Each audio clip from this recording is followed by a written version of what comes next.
What's up everybody, it's your boy Magnus.Magneto from Now Crew, and in this breaking tutorial we're going over the top 10 windmill mistakes and how to fix them.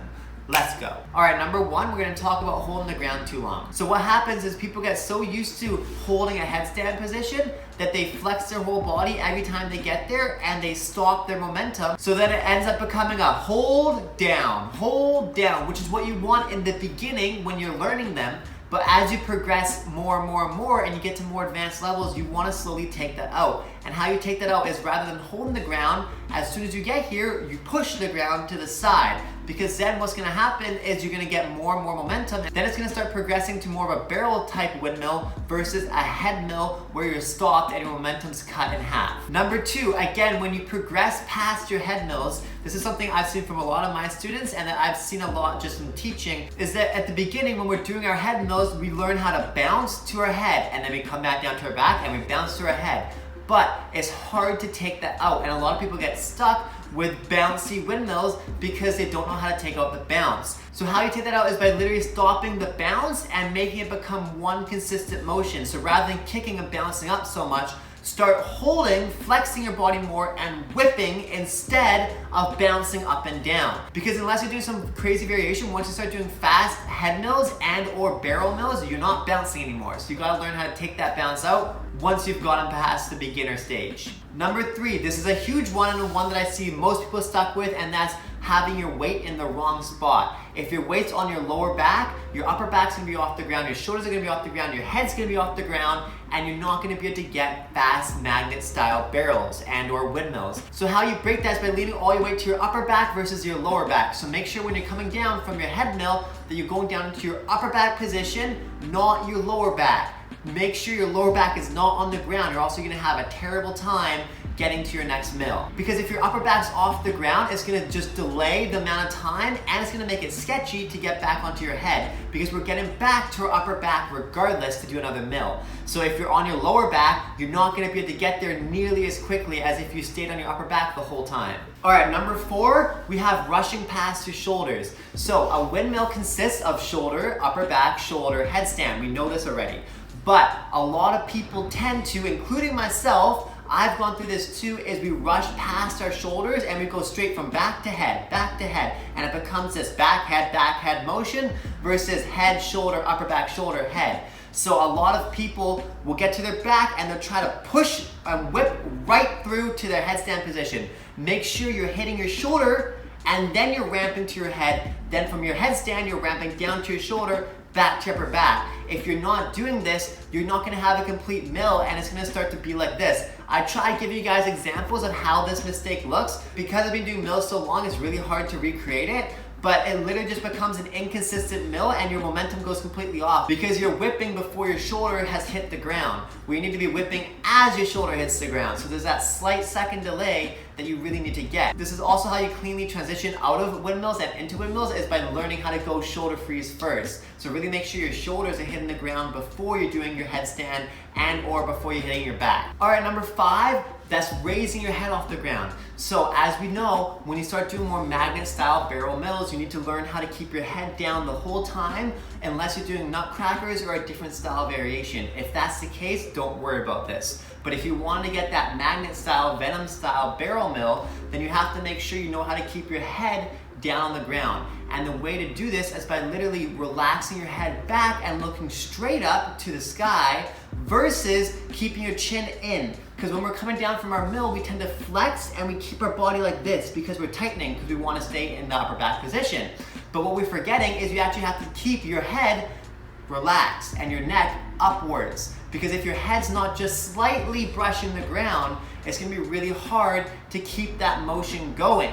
So really make sure when you're doing your mills that, again, if your weight's on your upper back, it's gonna be really easy to keep your head down. But if you keep going to your lower back, that's why we went over it already, your head's gonna naturally come off the ground because you can't be on your lower back and your head down, just not gonna work. Unless you're lying down flat. So hopefully that's not the case for you. But really make sure when you're on your upper back that your head is on the ground. And again, the way to do that is by looking at the sky, okay? Don't look down like this through your legs. If you're looking through your legs, then you're gonna pull your head off the ground. So look straight up at the sky or the ceiling or wherever you are, and make sure your head is just skimming the ground. And if your weight's on your upper back, it's gonna be very easy to do this. Do it slowly and you will get there. Number 6, and that's doing barrels right away. This is something I struggle with too, and I see a lot of people doing, and that's they hit like 1 or 2 head mills and they're like, okay, cool, now let's go for barrels. No, that's not the way you want to do it. It works for some people 100%, but unless you're really consistent, it's going to be a lot harder to learn it this way. What one of my teachers, Savage Rock, told me was always go from head mill to faster head mill to basically forearm mill like this, to just doing this, barely touching the ground, and then to barrels. Because if you understand how to do your head mills fast enough and consistent enough, barrels is not going to be difficult to hit. It's doing barrels right away where it becomes a completely different motion because your head mills aren't solid. It's like trying to do jackhammers before crickets.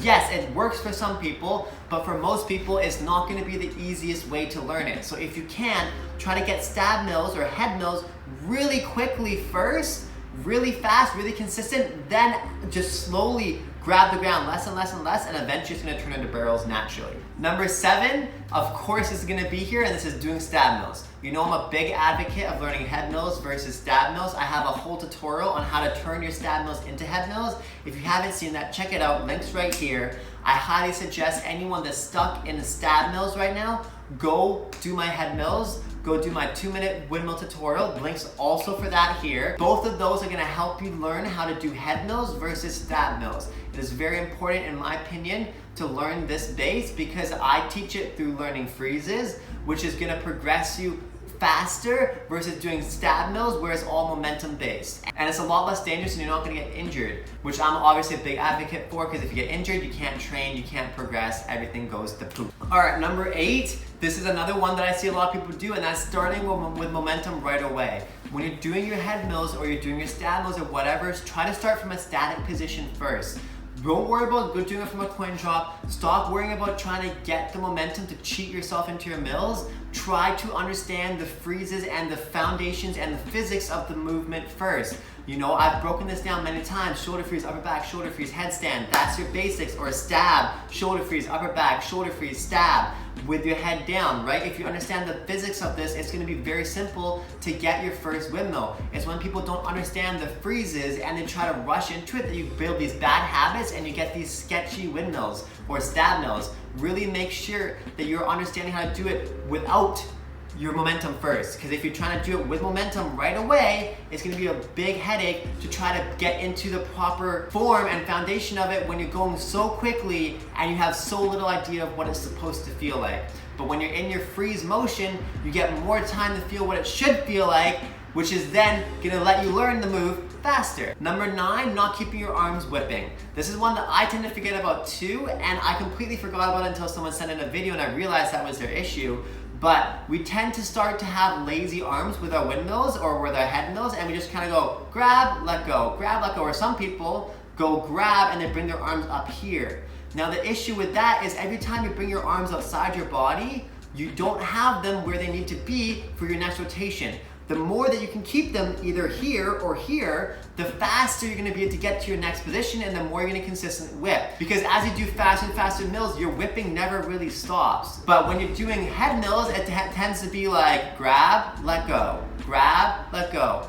Don't grab, let go, grab and whip, grab and whip, grab and whip. If you're grabbing and then you're just letting go of your arms and they're falling outside your body, then it's not gonna be very helpful to get yourself back to where you need to go. But if they stay in, nice and tight, elbows in, or shoulders out like this, so that you can be in your actual barrel position, then they're gonna be ready to whip for the next rotation right away.